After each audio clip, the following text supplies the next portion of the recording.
So, one thing that some students are doing is they're multiplying both equations by a certain number in order to cancel out one of the variables right away, so we can just solve for another variable. So what we're going to do is we're going to try and get rid of this y value immediately. We're going to multiply the entire equation on the top by 4, and then we're going to multiply the entire equation on the bottom by -6.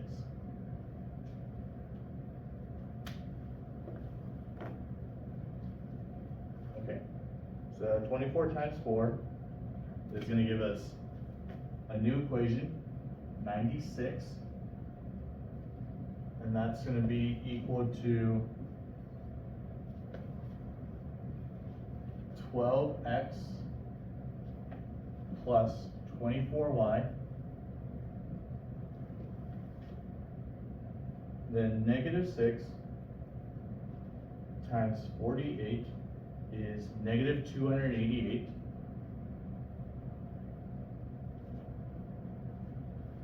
and that's -60x and -24y.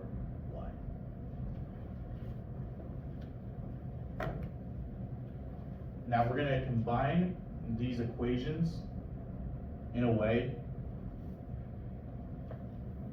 so we're kind of like adding all this stuff together. So these are going to cancel out directly, so we don't have y's anymore. And then our 12x and -60x is going to give us -48x. And then our 96 and our -288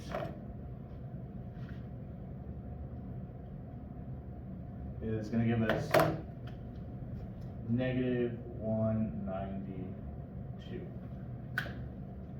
We'll divide both sides by -48.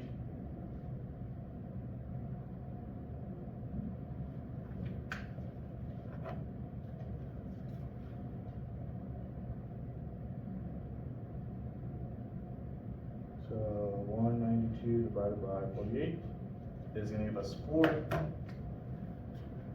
and we get that x is equal to 4, which is what we got earlier. And then it's just the same procedure. We'll take one of our original equations. So 24 is equal to 3 times 4 plus 6y. That gives us 24 equal to 12 plus 6y. We'll subtract 12 from both sides. That gives us 12 is equal to 6y, and we'll divide 6 on both sides, giving us y is equal to 2. So we end up getting the same thing. Now this method is elimination. We're going to talk about a little bit more during the unit. It's just some students have already been doing it this way, so I figured I'd cover it. And for the students who don't know what's happening, I'll also go over what specifically we're doing, not just the stuff I did over here, but I'll tell you exactly what we're doing specifically.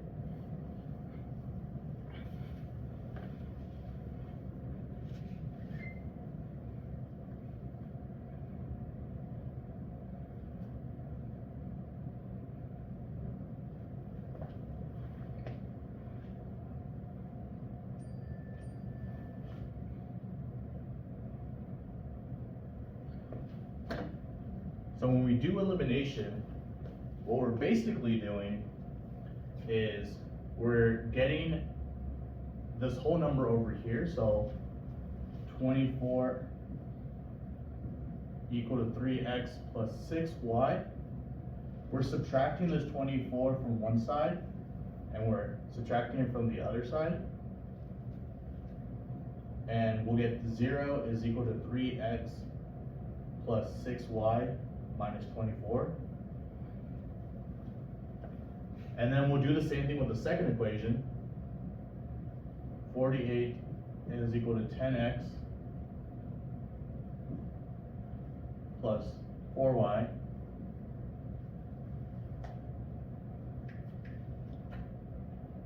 and we'll subtract 48 from both sides, and that'll give us 0 is equal to 10x plus 4y minus 48. And then that multiplication we did, we can apply it immediately to these new equations that we have set up. So we'll multiply all this stuff by 4. And we can do that on this left side and it will change nothing because the number times 0 is always going to be 0. So do the same thing over here. We'll multiply that 6 and we'll get that 0 is equal to 12. Oh, that's right, this was a negative 6 that we were multiplying.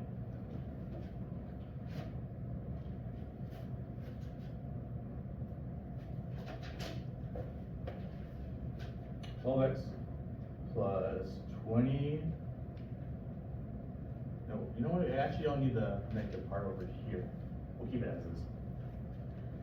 12x plus 24y minus 96. And we'll get that 0 is equal to 60x plus 24y minus 288. Now, we have adjusted both of our equations so that we have the same value here and the same value here. Now, we're going to do kind of a substitution where since both of these are equal to 0, we can make them equal to each other. And we get that 12x plus 24y minus 96 is going to be equal to 60x plus 24y minus 288. We'll subtract 24y from both sides. Those will cancel out, and we'll get 12x minus 96 is equal to 60x minus 288.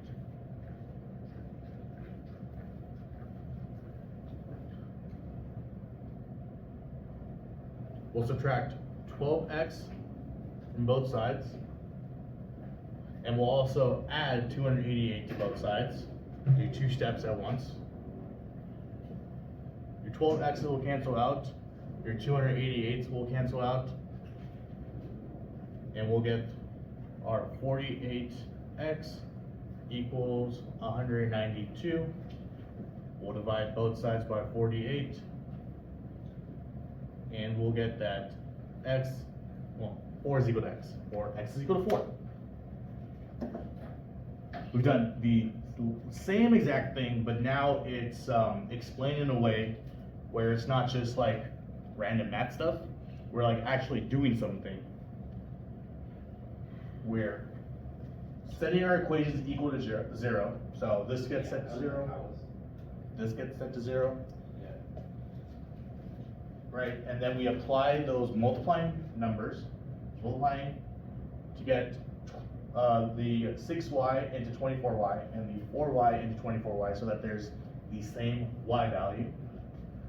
Then we can set them equal to each other because they're both equal to 0, and we can cancel out the y's immediately and just solve for x. So this would be like taking our substitute method and then really going as far as to bring it along in the way we know. Now we can do it the way I did initially, but this is basically what's happening behind the scenes of that method. I'll give you guys a couple minutes to kind of just look and take it all in. Hopefully it makes sense. It's okay if it doesn't. We will spend plenty of time talking about this method in solving systems. So if you don't understand this, it's okay.